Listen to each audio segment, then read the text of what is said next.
Give me a place to stand and I will move the earth. Give me but a firm spot on which to stand, and I shall move the earth. Give me a place to stand, and a lever long enough, and I will move the world. Give me a lever long enough and a fulcrum on which to place it, and I shall move the world. Mathematics reveals its secrets only to those who approach it with pure love, for its own beauty. Don't disturb my circles. There are things which seem incredible to most men who have not studied mathematics. Man has always learned from the past. After all, you can't learn history in reverse. Those who claim to discover everything but produce no proofs of the same may be confuted as having actually pretended to discover the impossible. Many people believe that the grains of sand are infinite in multitude, others think that although their number is not without limit, no number can ever be named which will be greater than the number of grains of sand. Equal weights at equal distances are in equilibrium and equal weights at unequal distances are not in equilibrium but incline towards the weight which is at the greater distance.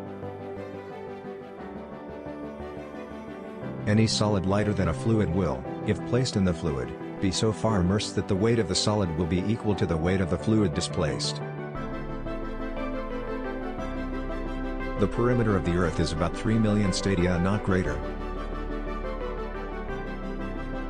Two magnitudes, whether commensurable or incommensurable, balance at distance is reciprocally proportional to the magnitudes. The diameter of the Earth is greater than the diameter of the Moon and the diameter of the Sun is greater than the diameter of the Earth. Mathematics reveals its secrets only to those who approach it with pure love, for its own beauty. I am persuaded that this method, for calculating the volume of a sphere, will be of no little service to mathematics. For I foresee that once it is understood and established, it will be used to discover other theorems which have not yet occurred to me, by other mathematicians, now living or yet unborn.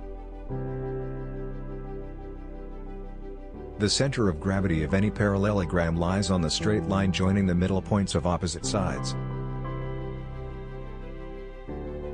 The center of gravity of any cylinder is the point of bisection of the axis. How many theorems in geometry which have seemed at first impracticable are in time successfully worked out? Having been the discoverer of many splendid things, he is said to have asked his friends and relations that, after his death, they should place on his tomb a cylinder enclosing a sphere, writing on it the proportion of the containing solid to that which is contained. He who knows how to speak, knows also when. It follows at once from the last proposition that the center of gravity of any triangle is at the intersection of the lines drawn from any two angles to the middle points of the opposite sides respectively. He was as much enchanted by the rudiments of algebra as he would have been if I had given him an engine worked by steam.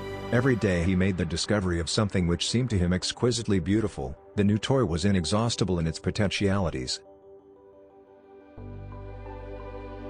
If thou art able, O stranger, to find out all these things and gather them together in your mind, giving all the relations, thou shalt depart crowned with glory and knowing that thou hast been adjudged perfect in this species of wisdom.